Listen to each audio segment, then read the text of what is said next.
idol guys, mayroon na naman akong bagong i-content kay sir. Sana masagot ko ni sir to. Ha? Kasi tapos na tayo dun sa kabila, ito naman ang iyan natin kay sir ngayon. So kuya, ready ka na ba para sa ating question? Ready na po, sir. Ayan, ready na po. Madali lang po isasagot natin kay sir. Sir, hawakan. Meron lang ako ipapasagot kay sir. Kung matasagot niya to. So ito lang pasagot ko kay sir ha. Ito sir, ano sagot mo ito? Kung madalas mo ito makikita sa highway. Y intersection. So, mali. Ang tabang sagot yan, left or right the other way. Ang sagot niya ito. Left or right ahead. Ito, madalas naman talaga natin nakikita ito sa highway. Papasagot ito kay sir. Roundabout po, sir. Oh, tama. Bakit nasagot si sir? Oh? Ang galing. Round about ahead. Oh, galing. So, congratulations kuya. Dahil nasagot mo yung roundabout ahead, meron kang makukuha sa aking premyo. Oh. Pause mo muna, Nay.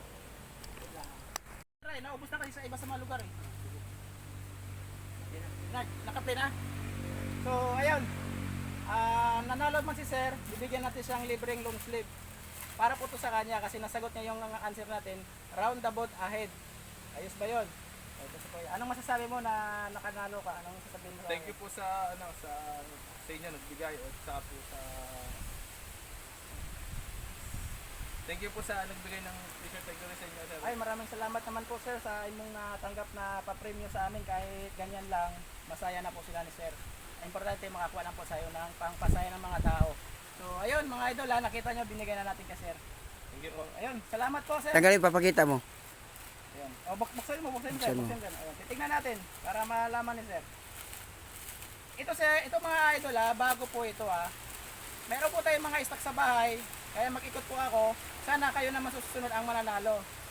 Kaya kunting sagot lang yan mga idol diba? Ano masabi mo idol? Ang ganda pala nito Ang ganda pala ng t-shirt na, sir. Long sleeve na, sir.